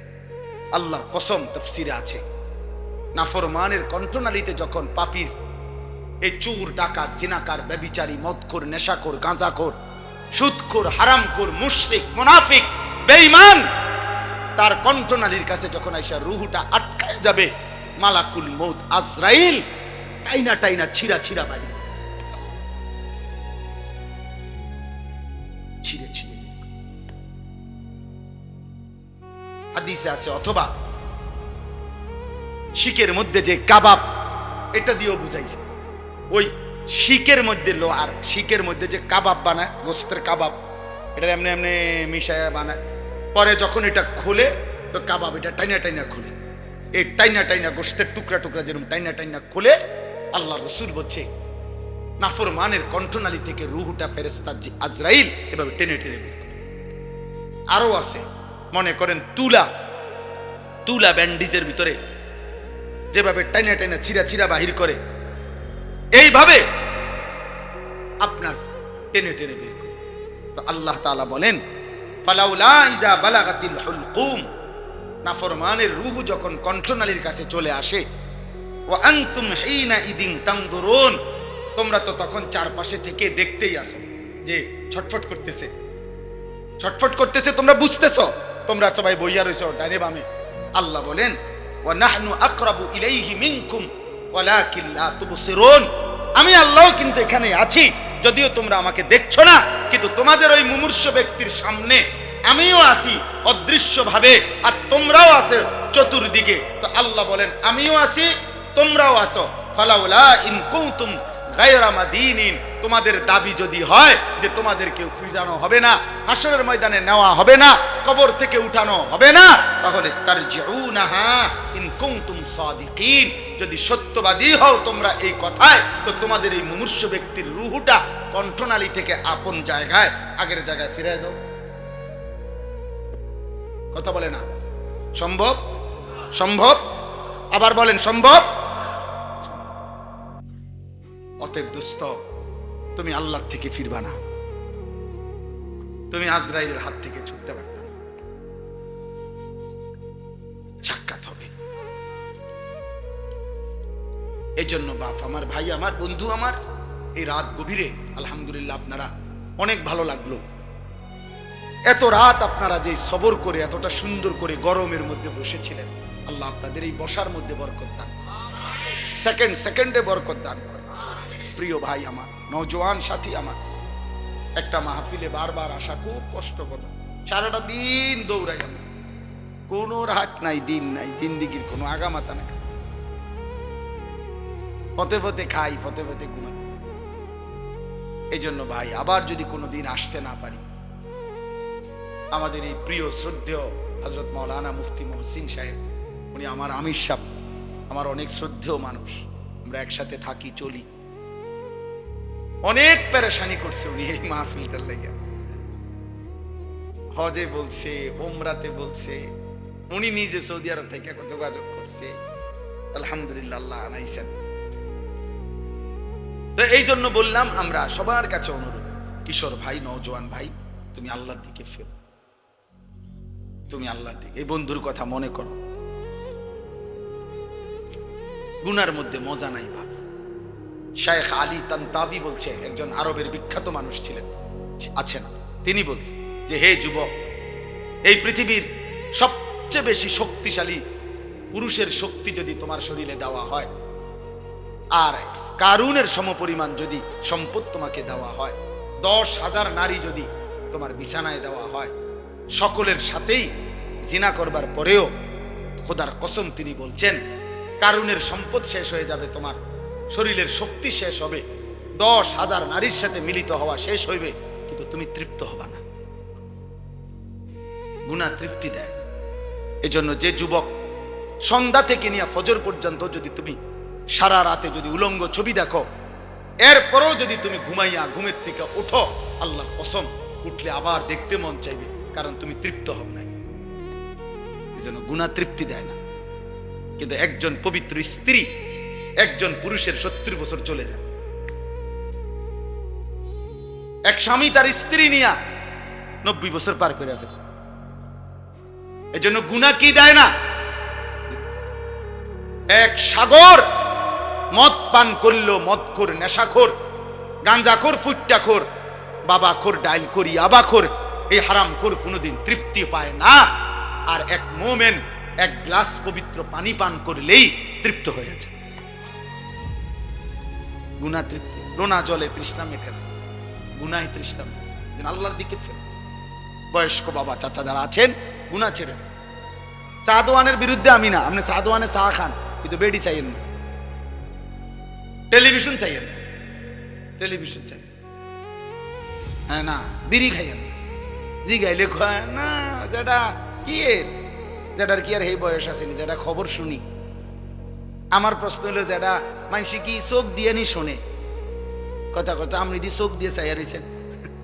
আপনি যদি খবরে শুনেন উল্টো হইয়া বইয়েন, বুঝেন নাই? দোকানে টুলটা ঘুরাইয়া বইয়েন, এদিকে ফিরে বইয়েন, টেলিভিশন এদিকে আপনি ওইদিকে পড়েন, তাহলে তো আপনি কানে শুনবেন। মুখে দিয়ে কইলেন আপনি যে কানে খবর শুনতে আসছেন, অন্তে আপনি আগ করে চাইয়া রয়েছেন। আমরা বুঝি না, আমরা চিড়া খাই, আমরা ভাত খাই না সব। আমরা কি চাঁদের দেশে থাকি? আমরা এই দেশেই তো থাকি। আমি তো কুমিল্লারই মানুষ, আমার বাড়ি নাঙ্গলকোট, লাকসাম। এই জন্য আমরা সবাই বাবা, চাচা, দাদা, পর্দার আড়ালের মা বোন, সবাই রে বলি মা বোন, প্রিয় ভাই, আমরা আল্লাহর দিকে ফিরব। নবী সাল্লাল্লাহু আলাইহি ওয়াসাল্লামের একটা সুন্নাত জীবনে আমল করার চেষ্টা করে। সুন্নাতবিহীন সুপারিশ মিলবে না, সুন্নাতবিহীন হাউজে কাউসারের পানি মিলবে না। ধোকা খাবেন না, ধোকা দিবেন না, নিজেরাও ধোকা খাইয়েন না, কাউরে ধোকা দিয়েন না। বরঞ্চ ইমাম, খতিব, আলেম, পাবলিক, হুজুর, সাধারণ জনগণ সকলেই আমরা নবীজির একটা সুন্নাত আমাদের জীবনের মধ্যে অনুসরণ করতে হবে। এটাই আমাদের সমাধান। আল্লাহ আমাদেরকে তৌফিক দান করেন। আমি প্রত্যেক দিন এই বছর আমি পাক্কা নিয়ত করছি, আমার বাংলাদেশের একজন বড় বুজুর্গ আছেন, ঢাকা গাজীপুর কাপাসিয়ার হজরত অধ্যক্ষ মিজানুর রহমান চৌধুরী, বাংলাদেশের একজন বড় আল্লাহওয়ালা বুজুর্গ মানুষ। উনি একটা কিতাব লিখছে নবীজি সাল্লাল্লাহু আলাইহি সাল্লামের সুন্নাতের উপরে, তালিমুস সুন্নাহ। প্রায় 600 পৃষ্ঠার চাইতে বেশি এই কিতাবটা। বাংলা ভাষায় আমাদের প্রিয় নবী সাল্লাল্লাহু আলাইহি সাল্লামের জীবনের উপরে, সুন্নাতের উপরে এর চাইতে বিস্তারিত সুন্নাতের প্রামাণ্য দলিল সহ এত বড় কিতাব আর নাই। একদম বিশুদ্ধ সুন্দর দলিল সহ একটা কিতাব নবীজি সাল্লাল্লাহু আলাইহি সাল্লামের একটা সুন্নাত, ছোট থেকে ছোট, বড় থেকে বড়, নবীর জীবনের বিন্দু বিন্দু সুন্নাত এই কিতাবের মধ্যে আছে। আমরা এটা হজরতের কাছ থেকে আইনা বিক্রি করি। আমি বলছি হজরত একবার রমজানের আগ পর্যন্ত এই কিতাব আমি বিক্রি করবো মাহফিলে, এই আশায় যে উম্মতের ঘরে ঘরে নবীজির সুন্নাতের একটা পূর্ণাঙ্গ বই পৌঁছে যাক, এটা আমার একটা আশা। একটা সময় মুকসুদুল মুমিনিন ঘরে ঘরে থাকতো মানুষের, একটা সময় বেহেশতি জেওর ঘরে ঘরে থাকতো। এরকম একটা কিতাব 400 টাকা মূল্যে আমরা বিক্রি করি, ওই আমাদের সাদা গাড়িতে যাওয়ার সময় সুযোগ হইলে আপনারা কিনেন, ঘরে রাখলে যখনই সুযোগ হয় নারী পুরুষ ছোট বড় বুড়া যেই পড়বেন নবীজির একটা সুন্নাত শিখতে পারবেন। আল্লাহ তাআলা আপনাদেরকে তৌফিক দেন, কবুল করেন। আজকের এই মসজিদ, এই মাদ্রাসা, এই মাহফিল, এই ইন্তেজামের মধ্যে আল্লাহ তাআলা ভরপুর বরকত দান করেন, আমিন। আলহামদুলিল্লাহি রাব্বিল আলামিন। মাওলায়ে করিম আপনি মাফ করে দেন। রাত গভীর মাওলা, আপনার বান্দারা বড় বেশি ভালোবাসা নিয়ে বসেছিল মাওলা, আপনি দেখছেন মাওলা, আপনার ভালোবাসায় বসেছে মাওলা, মদিনার বন্ধুর ভালোবাসায় বসেছে মাওলা। আপনি একজন একজন করে সকলকে মাফ করে দেন মাওলা। আযাব দিলে আপনার কোনো লাভ নাই, মাফ করে দিলে আপনার কোনো ক্ষতি নাই। মাফ করলে মাওলা আপনার কমবে না, মাফ না পেলে আমাদের উপায় থাকবে না। রাত গভীরে মাওলা চোখ বন্ধ করে দেখলাম পেছনটা শুধুই গুনাহ আর গুনাহ মাওলা, অন্ধকারে মাওলা আপনি মাফ করে দেন, মাফ করে দেন। চোখ বন্ধ করতে ভয় হয়, ঘুম যেতেই ভয় হয়। যদি ঘুম আর না ভাঙ্গে, চোখ যদি আর না মেলে, এত গুনাহ নিয়ে কবরে যাব কেমনে রে মাওলা? হাসরের ময়দানে দাঁড়াবো কেমনে? মদিনার বন্ধুর সুপারিশ চাইবো কেমনে মাওলা? জিন্দিগির এই আমল নামা নবীজির সামনে কেমনে পেশ করব? আল্লাহ আপনার সামনে কেমনে দাঁড়াবো? আয় করিম আপনি মাফ করে দেন, আয় করিম আপনি মাফ করে দেন।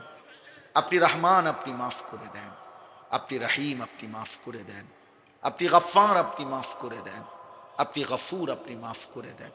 সমস্ত কবরবাসীদেরকে মাফ করে দেন, কিয়ামত পর্যন্ত কবরের আযাব মাফ করে দেন, কবরগুলোকে জান্নাতের টুকরা বানিয়ে দেন। আল্লাহ এলাকার আশেপাশের দূর দূরান্তের যার যত স্বজন কবরে মাফ করে দেন রে মাওলা, মাফ করে দেন, মাফ করে দেন। আল্লাহ আমাদেরকে ঈমান আমল দান করেন, ইজ্জত আফিয়ত দান করেন, তাকওয়া তহারত দান করেন, হিম্মত ইস্তেকামত দান করেন। আল্লাহ সেজদাওয়ালা কপাল বানিয়ে দেন, কাঁদনেওয়ালা চোখ বানিয়ে দেন, জিকিরওয়ালা জবান বানিয়ে দেন। আমার ছেলেগুলোকে বদলে দেন মাওলা, আমার এই কিশোর নওজোয়ান ছেলেগুলোকে বদলে দেন মাওলা। মাওলা এরা ফিরাইয়া দেন, এরা যদি ফিরে না আসে, এরা যদি সেজদা না দেয়, মাহাদির পক্ষে লড়বে কে মাওলা? দাজ্জালের বিরুদ্ধে লড়বে কে? আল্লাহ বেঈমান ইহুদিদের বিরুদ্ধে লড়বে কে রে মাওলা? আল্লাহ মুসলমানের যুবক ফিরায়া দেন, কালেমার যুবক ফিরায়া দেন, একটা একটা ছেলেকে ফিরিয়ে দেন, বঞ্চিত কইরেন না মাওলা। এদের চুল চেহারা সুন্দর করে দেন, স্বাভাবিক করে দেন, সুন্নাতে নববীর অনুসরণওয়ালা বানিয়ে দেন। আল্লাহ এই ছেলেগুলোকে বঞ্চিত করেন। এত রাত ওরা কষ্ট করে বসেছে তো মাওলা, আপনার কথাই শুনছে মাওলা, আপনি বদলে দেন। আপনি চাইলে বদলে যাবেন, আপনিই তো দিলের মালিক। অমরকে আপনি বদলে দিয়েছেন, নওজোয়ানকে আপনি বদলে দেন মাওলা, দেন। আমি ভিক্ষা চাইলাম, আমি ভিক্ষা চাইলাম। অসুস্থ বিমারি যারা শিফা করে দেন, আমার মা বোনদেরকে পর্দা পুশিদা দান করেন, আবেদা সালেহা ফাতেমা রাবেয়া বসরিয়ার মতো বানিয়ে দেন। একটা বোনও যেন বেপর্দা না হয়, একটা নারীও যেন চরিত্রহীন না হয় রে আল্লাহ। আল্লাহ ওলামায়ে কেরামকে হায়াতে তৈয়বা আফিয়া দান করেন, এই মসজিদ কবুল করেন, মাদ্রাসা কবুল করেন। প্রথম দিন থেকে এই পর্যন্ত জায়গা জমি টাকা পয়সা বুদ্ধি পরামর্শ যে যখন যা করেছে দিয়েছে, সকলকে উত্তম বিনিময় দান করেন। অসুস্থ বিমারি যারা শিফা করে দেন, প্রত্যেকের নেক মাকসাদ পূরণ করে দেন, হালাল রুজি রোজগার করবার তৌফিক দেন। প্রবাসী বিদেশের জমিনে যারা সহি সালামতে নিরাপদে রাইখেন মাওলা। আল্লাহ যার যত নেক মাকসাদ আছে পূরণ করে দেন। আল্লাহ আমার দেশকে নিরাপদ করে দেন, আমার দেশকে নিরাপদ করে দেন। একজন ইনসাফগার ন্যায়পরায়ণ শাসক আমাদেরকে দিয়েন মাওলা, আর কোন জালেমের হাতে তুলে দিয়েন না, আর জুলুমের শিকার হতে চাই না মাওলা। ইজ্জত নিয়ে কোরআন বুকে নিয়ে সেজদা দিয়ে বাঁচতে চাই, বিবি বাচ্চার জন্য ঈমান আমল রেখে যেতে চাই মাওলা। আখিরি ফরিয়াদ, শেষ ফরিয়াদ মাওলা, রাত গভীরে শেষ ফরিয়াদ।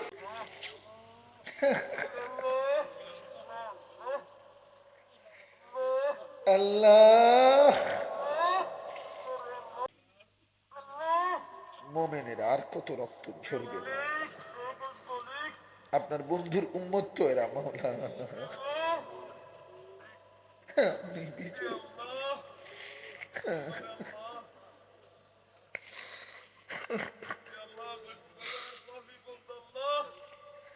দিনের বিজয় দেন মাওলা। জমিনের নিচে তো মনে হয় মাওলা রক্ত ছাড়া আর পানি নাই বাবা।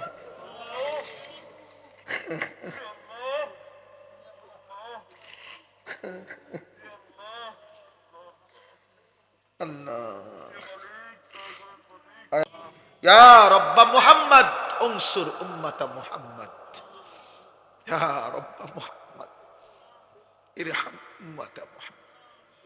আই করিম, আই করিম, আই করিম, আই করিম, দে মাফ কর, ওয়াফু আন্না ওয়াগফির লানা ওয়ারহামনা, আনতা মাওলানা ফানসুরনা আলাল কওমিল কাফিরিন, রব্বিরহামহুমা কামা রব্বায়ানি সগীরা, রব্বানা হাব লানা মিন আজওয়াজিনা ওয়া যুররিয়াতিনা কুররাতা আ'য়ুন ওয়াজআলনা লিল মুত্তাকিনা ইমামা, সুবহান রাব্বিকা রব্বিল ইজ্জাতি আম্মা ইয়াসিফুন ওয়া সালামুন আলাল মুরসালিন ওয়ালহামদুলিল্লাহ। আগামীকাল আমার মাদ্রাসা কুমিল্লা ক্যান্টনমেন্ট ময়নামতি সাহেবের বাজার, ওইখানে মাসিক মাহফিল, মাসিক ইসলাহি মাহফিল। ونشهد أن سيدنا وحبيبنا ومولانا محمدا عبده ورسوله، أما بعد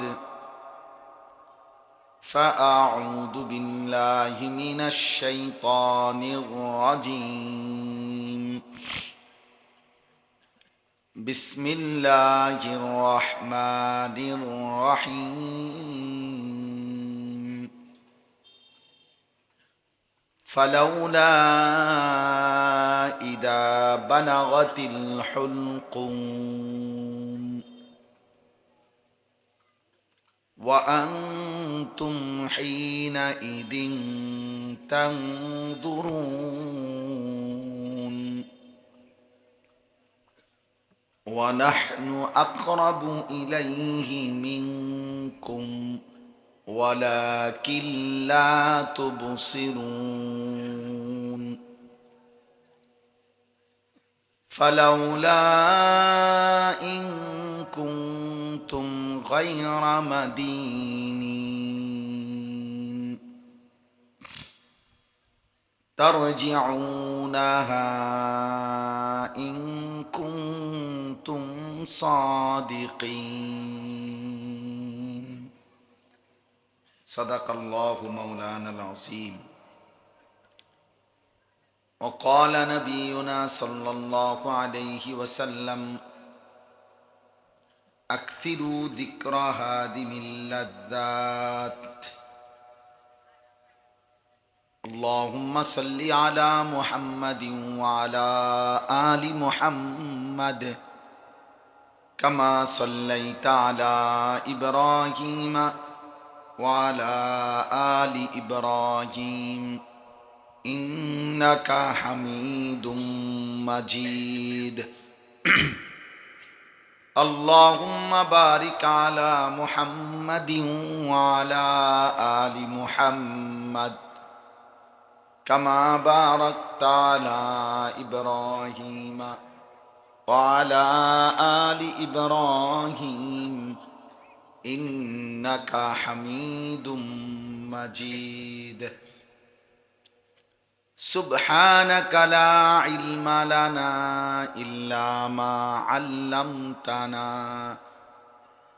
إنك أنت العليم الحكيم। الحمد لله।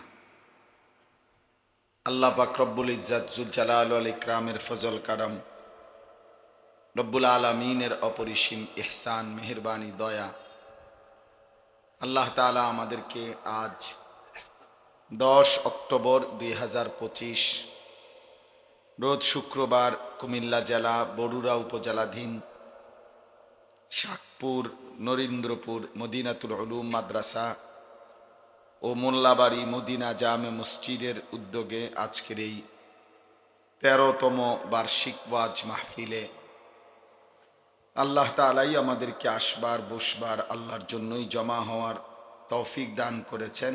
সকলেই বলি আলহামদুলিল্লাহ। প্রিয় ভাই, নওজোয়ান, কিশোর সবাই মিলে প্রথম কথা হলো সমস্ত হাতে ধরা মোবাইল বন্ধ করতে হবে। মোবাইল হাতে ধরে একজন হুজুর, পাবলিক, পাঞ্জাবিওয়ালা, টুপিওয়ালা, টুপি ছাড়া কেহই উপরে নিচে ডানে বামে মোবাইল হাতে ধরে ভিডিও বা রেকর্ড করা নিষেধ আমার পক্ষ থেকে। দোস্ত, যার এই কথাটা পছন্দ হয় না সে চলে গেলে ভালো। তুমি ভাইয়া চলে যাও, কোনো অসুবিধা নাই। এটা কোনো নির্বাচনী জনসভাও না, ব্যাপক জনসমর্থনের তেমন কোনো দরকার নেই। অনেক জনসমর্থন দিয়ে আমি কোনো প্রার্থী না, আমার কোনো মার্কা নেই। অতএব দয়া করে আল্লাহর জন্য আসছি আমরা, আখেরাতের আশায় দু চারটা কথা বলা শোনা, এটা মাকসাদ। এই জন্য আমি অনুরোধও করলাম, আদেশও করলাম, একজনও মোবাইল হাতে ধরে উঠায় না। এটা ভালো হবে দোস্ত। আমাদের এটা পরীক্ষিত আমল, যে তাজরেবা, অভিজ্ঞতা। মোবাইলটাকে পকেটে রেখে যদি কেউ দিল দিয়া, মনোযোগ দিয়ে, চোখের দিকে তাকায় আল্লাহর কথা কিছুক্ষণ শুনে, ধীরে ধীরে আলহামদুলিল্লাহ জিন্দিগি পরিবর্তন হয়, একটা মানসিকতা তৈরি হয়, সামান্যতম হলেও বিবেক জাগে, অনুভূতি জাগে। আর যদি অনুভূতি না জাগে তো কোনো লাভ হয় না। এই জন্য দয়া করে দোস্ত প্রত্যেকে আমার এই কথাটা মানলে ভালো। দ্বিতীয় অনুরোধ হলো, এই দাঁড়ানোওয়ালারা এখানে দেখেন, এই যে এই সাইডে আরো জায়গা আছে, তোমরা ভাই নওজোয়ান, তোমরা যদি আরেকটু চাপাইয়া বসো ডানে বামে, তাহলে পিছনে জায়গা খালি হবে। সবাই যদি একটু একটু 1-2 ইঞ্চি না, এরা এসে পারবে না, এরা সরতে হবে। আমি বলতেছি রাখেন, আপনি তোমরা নওজোয়ান আরো চাপাইয়া বসো, ওরা তখন জায়গা হবে, ওইখান থেকে ডিঙ্গাইয়া আসতে কষ্ট হবে। সবাই একটু একটু নড়াচড়া করেন। দেখেন, এটা কোরআনুল কারীমের আদেশ, আল্লাহর আদেশ। যদি কথা বলেন না, একদম কথা বলবেন না, নিষেধ করলে। এমনি আগান ভাইয়া। একজন মুসলমানকে দ্বীনি মজলিসে জায়গা করে দেওয়া অনেক বড় নেকির কাজ। আল্লাহ নিজে বলছে যে তোমাদেরকে যখন কোনো মজলিসে জায়গা ছেড়ে দিতে বলা হয়, তোমরা জায়গা করে দিও, আমি আল্লাহ তোমাদের অন্তর প্রশস্ত করে দেব। কোরআন শরীফের আয়াত, ইজা কিলা লাকুম তাফাসসাহু ফিল মাজালিস ফাফসাহু ইয়াফসাহিল্লাহু লাকুম। আর কাউরে আল্লাহ দিল প্রশস্ত করা মানে কি? আল্লাহ তাআলা কারো অন্তর প্রশস্ত করে দেওয়া, এই কথার অর্থ হইল আল্লাহ তাআলা তার অন্তরের মধ্যে ঈমান ইসলামের নূর দান করবে আল্লাহর থেকে। আফামান শারাহাল্লাহু সাদরাহু লিল ইসলাম ফাহুয়া আলা নূরিম মির রাব্বি। আল্লাহ তাআলা কোরআনে বলছেন, আল্লাহ যার অন্তর, বক্ষ, সিনা ইসলামের জন্য প্রশস্ত করে দেয়, তাকে আল্লাহ তাআলা তার নিজের পক্ষ থেকে একটা নূর, আলো দিয়ে দেয়। সে আলোর বরকতে সে পরবর্তী জিন্দিগি আল্লাহর পথে চলতে পারে। অনেক বড় ফজিল, অনেক বড়। আল্লাহ কোরআনে বলছে, ফামান ইউরিদিল্লাহু আন ইয়াহদিয়াহু ইয়াশরাহ সাদরাহু লিল ইসলাম। আল্লাহ নিজে যার হেদায়েত চায়, আল্লাহ যাকে হেদায়েত দিতে চায়, আল্লাহ নিজেই বলছেন আল্লাহ তাকে ইসলামের জন্য তার সিনা, তার বক্ষ প্রশস্ত করে দেয়, উন্মোচিত করে দেয়। তো এটা আল্লাহ এখানে ওয়াদা দিস, তুমি আমার বান্দার জন্য জায়গা করে দিও, ইয়াফসাহিল্লাহু লাকুম, তোমাদের জন্য আল্লাহ প্রশস্ত করে দিবে। তাহলে আমি যদি 1 ইঞ্চি জায়গা ছেড়ে দেওয়ার বরকতে যদি আরেকজন ভাই বসতে পারে, আর এর বরকতে আল্লাহ যদি আমার দিলের মধ্যে একটু নূর দেয়, এটা অনেক বড় বরকত। ছেড়ে দিলাম সামান্য, পাইলাম অনেক বেশি, অনেক বেশি, অনেক বড় নিয়ামত। এজন্য এটা জরুরি। তোমরা বাকি যারা নওজোয়ান, দয়া করে তোমরাও যদি কোনোভাবেই আর ভিতরে বসার সুযোগ না হয়, তো প্রয়োজনে নিজেদের জুতার উপরে ওইখানেই বসো, রাস্তার উপরেই বসো, তাইলেও বরকত হবে ভাই। যে যতক্ষণই শুনেন কোনো অসুবিধা নেই। 2 মিনিট শুনলে 2 মিনিট পরে যায়েন গা, 20 মিনিট পরে হলে 20 মিনিট পরে চলে যায়েন, কোনো অসুবিধা নেই। আমরা কেউই বসে থাকতে আসি না, কেউই আমরা বসে থাকতে আসি নাই, আমরা চলেই যাব, আপনারাও আমরাও, এবং যেতে যেতে একদিন দুনিয়া থেকেই চলে যাব, এটাই সত্য। কেউই আমরা থাকতে আসি না। অতএব বিকট চিৎকারে ঠিক বলো না, ফাজলামি করো না বাপ, সাবধান, কেউ কোনো রকমের ফাজলামি করো না। আল্লাহর কথা বলার পরে যদি সামান্য বিদ্রুপ কেউ করে তো এটা কুফরি, সাবধান। কোনো আলেমের কোনো কথা, কোনো দ্বীনের কোনো কথাকে যদি যেই কোনো কিছু সামান্য তুচ্ছ তাচ্ছিল্য করে বুঝে শুনে তো এটা কুফরি, ইস্তেহজা, অনেক বড় অপরাধ, অনেক বড় অপরাধ। একটা গুনাহ করা এটা হলো একটা গুনাহ, আর একটা হলো এটাকে উপহাস করা, এটা কুফরি। যেমন দাড়ি না রাখা এটা গুনাহ, কিন্তু দাড়িকে অবজ্ঞা করা, তুচ্ছ তাচ্ছিল্য করা এটা কুফরি, কুফরি। সুদ খাওয়া এটা তো গুনাহ, কিন্তু এটাকে বিদ্রুপ করা, চাই চলেন না দেহি কেমনে চলবে না, সুন্দর সুন্দর কথা কন মিয়া, দেশ চলেনি কোনো আনে সুদ ছাড়া। এই যে আপনি কি বুঝাইতে চান, কার সাথে মস্কারি করলেন, বিদ্রুপ করলেন, কার কথা হারাম করেছেন আপনার আব্বা, তো আপনি কার লগে তর্ক করেন? সুদ কি আপনার বাফিনি হারাম করছে? কে? তো তো তাহলে আল্লাহর কথার সামনে যে তুড়ি মারলেন, কথা বুঝেন নাই? সাংঘাতিক, এটা কুফরি, কঠিন ব্যাপার, কঠিন ব্যাপার, কঠিন ব্যাপার। হাদিসে আছে আল্লাহ নবী সাল্লাল্লাহু আলাইহি ওয়াসাল্লাম বলেছে, গান শুইনা মজা মারা কুফরি।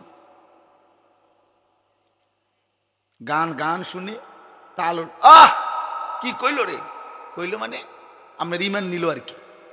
হ্যাঁ হ্যাঁ যুবক মনে রাখো, মজা পাওয়া, মজা মজা, হারাম গান, তো এর দ্বারা সে মজা পায়, তালাজ্জুদু বিহা কুফর। এজন্য গুনাহ এবং উপহাস এক কথা, গুনাহ তো গুনাহ, অবজ্ঞা, হ্যাঁ প্রত্যেক কথাই মিয়া দাড়ি দাড়ি, দাড়ির মধ্যে কিতা আর কথা নাই, না আরো কথা আছে, আরো কথা আগেও বলছে, আরো পরে বলবে, এটাও শুনেন, এটা অবজ্ঞা করলেন কেন? একটা মেসওয়াক, একটা তসবিহ, একটা নামাজের মুসল্লা, ইসলামের চিহ্ন বহন করে এমন যেই কোনো কিছু, শাআইরে দ্বীন, এরকম যেই কোনো কিছুকে অবজ্ঞা করা, উপহাস করা কুফরি, বেঈমানি, অনেক বড় পাপ। এজন্য তোমরা ছেলেরাও অনেক সময় জানো না বাপ, এক মুসলমান কথা বলতে, আচরণ করতে সতর্ক থাকতে হয়, অনেক সতর্ক থাকতে।